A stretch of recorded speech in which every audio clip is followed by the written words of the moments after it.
I butcher the name, I'm sorry. I apologize. I'm just an Italian trying his best, okay?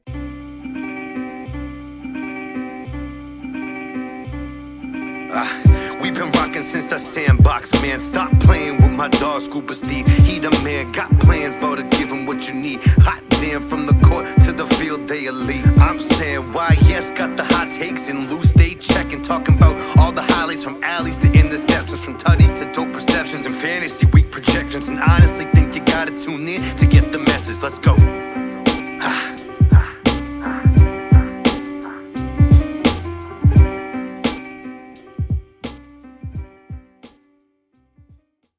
January 13th, main event, Magomed Ankalaev versus Johnny Walker 2. The reason this event's happening is because last time they were in Abu Dhabi for this event, it ended in an illegal knee. It should have been a disqualification and a Johnny Walker win, which would have won me a lot of money because he was plus 380, and if you cheat, you technically get disqualified, but they called it a draw because they were in Abu Dhabi. They had to make sure that Magomed Ankalaev was okay. So starting off with the first fight of the night, it's Joshua Van versus Felipe Bunes. Bunes, I think. Joshua Van should not be kicking off any card because in the beginning of the card is usually when a lot of people are just getting ready to watch it. They're not really dialed in yet, and he is a must-see fighter.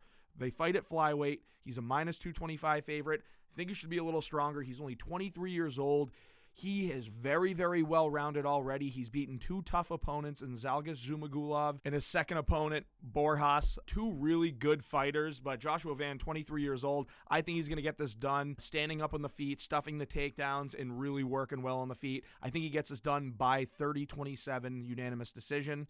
The next fight on the card, Tom Nolan, Contender Series rookie, got a first-round knockout his last time. He is fighting Nicholas Mota, and I know who Nicholas Mota is pretty well. I've watched him a couple different times, and I haven't been impressed. I'm going to go with Tom Nolan getting this done by decision as well. I think he stands on the outside, picks him apart with the jab, leg kicks, works the punches in really, really well. He's a minus 310 favorite, but I am going to pick him to win. I promise you I'm not going all favorites on this card. I never do that. I would never do that to you fans. The next fight on the card. Now, while I said I'm not doing all favorites, I am going to have to go favorites here again. It's a minus 900 favorite, Gene Silva versus Weston Wilson. I'm going to be real.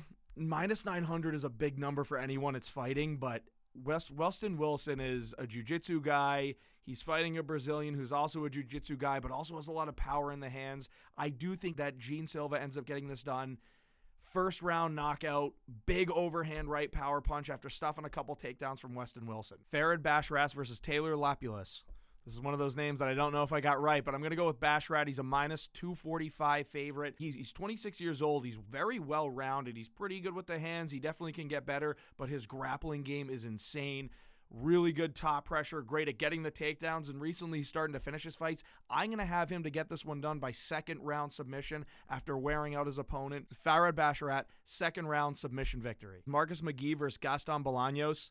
These are two very young fighters, or I say young, they're young into the mixed martial arts game. Not too many fights on their record. I think a total of like 20 fights combined. Marcus McGee is a little bit of a younger fighter. He's 6-1. He's got a really, really good submission game. Gaston Bolaños has fought some tougher opponents, but I am going to go with Marcus McGee. I think that this fight eventually gets to the ground, and when it does get to the ground, I think he's going to be able to pull off a submission. I think it's going to happen in, I don't want to say a fluke submission. I think they're just going to be grappling and rolling a little bit, and he's going to catch him in, a triangle choke or something like that in round. I'm going round one submission from Marcus McGee, the minus 275 favorite. So to this moment, Swan, have you taken any underdogs? To this moment, as I promised, no, I haven't done it yet.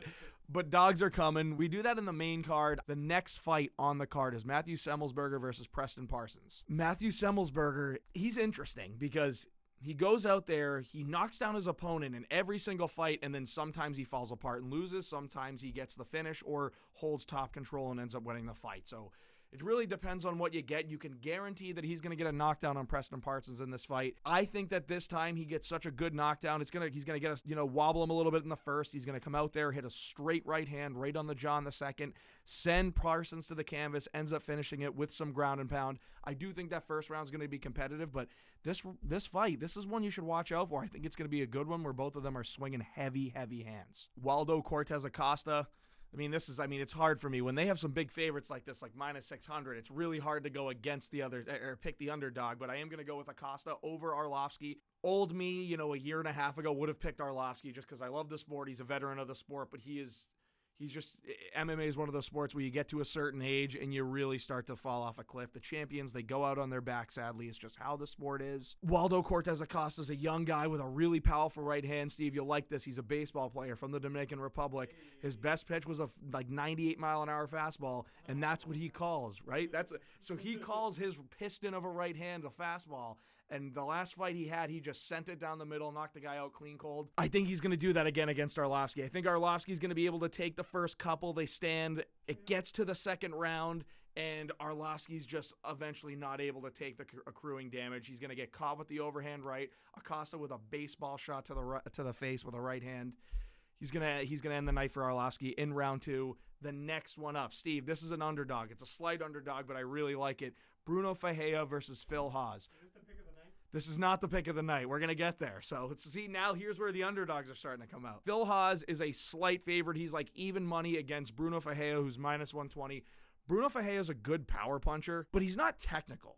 And what we've seen out of Phil Haas in his last couple fights, he just got knocked out by Ikram Alaskarov like a year ago, so he's had enough time to have his head kind of reset. But Ikram Alaskarov is one of those guys that you're going to see at the top of the division very, very soon. Phil Haas has fought some good competition, and even though he's lost sometimes, he has won a couple times. And when you see every time he steps in that octagon, training with Tiger Muay Thai, his hands are getting slicker, and he's already had that power. His hands are getting slick. He's doing a good job working in the elbows. He's kicking well. He's kneeing well. He's a strong guy, and he's going to be hard to take down, but takedowns are not Bruno Ferreira's game. So I think Phil Haas is going to get this one done. I think he's going to pick him apart, leg kicks, jabs, good elbows in the first, and then just land a nice uppercut or a right hook in the second round to knock him out. Second round knockout, Phil Haas, locked that one in the book. Big fight, Ricky Simone versus Mario Batista. I actually saw Mario Batista fight when I went to Boston to watch the Sean O'Malley card. I was very, very impressed with him up until I went to go see him live. And really, he's looked great. First round submissions 3 times in a row. Then he fights Damon Blackshear, gets the win. But if I'm being honest, watching the fight, being there, I don't think he won. I think that he had to take the fight. They brought someone in on 6 days' notice, and I think it was a close enough fight where they gave it to the guy that they had booked on the card anyway, and they took care of Blackshear with big-time money. I do think Damon Blackshear won that fight, and I think Damon Blackshear is a very, very talented guy. But this is Mario Batista's first crack at the top 15, and he's fighting Ricky Simone, who's I think around 10 or 11. Ricky Simone's a very, very tough fight. In his last fight, he lost to Song Yadong, 5th round knockout, so he hung on there with him for over 20 minutes. Song Yadong's the real deal. Song Yadong's a future champion of bantamweight. Don't get that wrong. Song Yadong gives Sean O'Malley, who's the champion, a hell of a fight. So I don't want to take that with too much. We're big Song Yadong fans here. Huge fan. But I don't want to take the loss from Ricky Simone to Song Yadong as it's a terrible loss, because he didn't look terrible in the fight. Song Yadong was just outmatched for him, and I don't think Mario Batista's outmatched for him there. Now, Ricky Simone is the minus 170 favorite. This is going to be a pretty close fight, but Ricky Simone's going to get this fight done, and he's going to get it done by decision. Working some punches and then getting the takedowns, constantly shooting the takedowns. Mario Batista's going to gas out, and he's going to end up winning a 29-28 decision, Ricky Simone. This next fight, Steve, this is my lock of the card. Another minus 120 to an even favorite. Or it might be minus 115 to minus 105. 40-year-old Jim Miller versus 38-year-old Gabriel Benitez. Now, it kind of stinks sometimes watching some of the older dudes fight. It's just they don't necessarily have the touch anymore. But that's not the case for Jim Miller. Steve, Jim Miller walks in the octagon. He said he wants to fight at UFC 300, which is in April, because he's fought on 100 and 200, I believe, which he's been around the sport forever. Veteran of the sport. Beaten some of the best prior years, right? Not today's best, but and now he's coming out and he's on, I think, a 3 or 4 fight win streak here against some tough opponents. I know he recently lost to Alex Hernandez, but Alex Hernandez is pretty good. Gabriel Benitez is he's all right. And Jim Miller beats everybody that isn't a top 20 fighter, and I don't think Benitez is a top 20 lightweight. Lightweight's a very deep, very stacked division. I think Jim Miller's going to get this one done. I think his hands have been heavy. He does have the old man strength, so sometimes he puts that left hand on you and you go out. We've seen that the last time he fought. Big left hand knockout. I think he gets it done again here. First round knockout, Jim Miller. This is the lock of the card. Take it with everything you got. Jeez. All right, the next 2 fights. I'm a big fan of the MMA Guru. I love his YouTube content. One of my favorite creators, him and Chael Sonnen. Both very, very different styles, but we're on the Manel Kape bandwagon. It's Manel Kape versus Mateusz Nicolau. Now, I know Manel Kape's minus 250. This is a tough fight. Mateusz Nicolau is no slouch. But I do think Manel Kape is going to be a future champion in the division. I think he's 26, 27 years old, fights really, really well, fights fun. The style's a lot of fun to watch.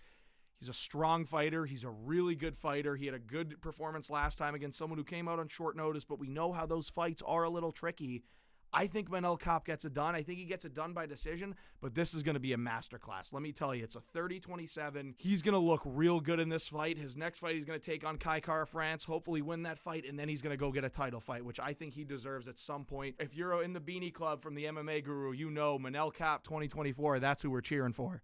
Manel Kape, decision victory, 30-27. The main event, Magomed Ankalaev, Dagestani, that's from Russia, wrestler / poised kickboxer. He's a very, very patient fighter on the feet. He's not overly entertaining. He's got crazy power, but he doesn't throw too often.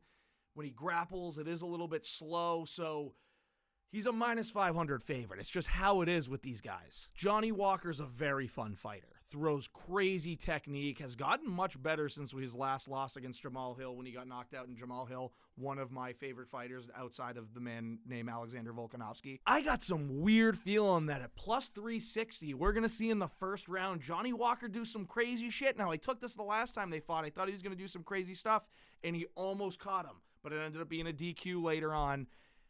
I think Johnny Walker's going to catch Magomed Ankalaev. First round knockout, Ankalaev's going to get hit with a straight right. He's not going to like it. He's going to think that he has the ground advantage on Johnny Walker. Johnny Walker's going to lull him in, and he's going to throw a flying knee. It's going to catch Magomed Ankalaev right on the temple, finish it with a couple of hammer fists.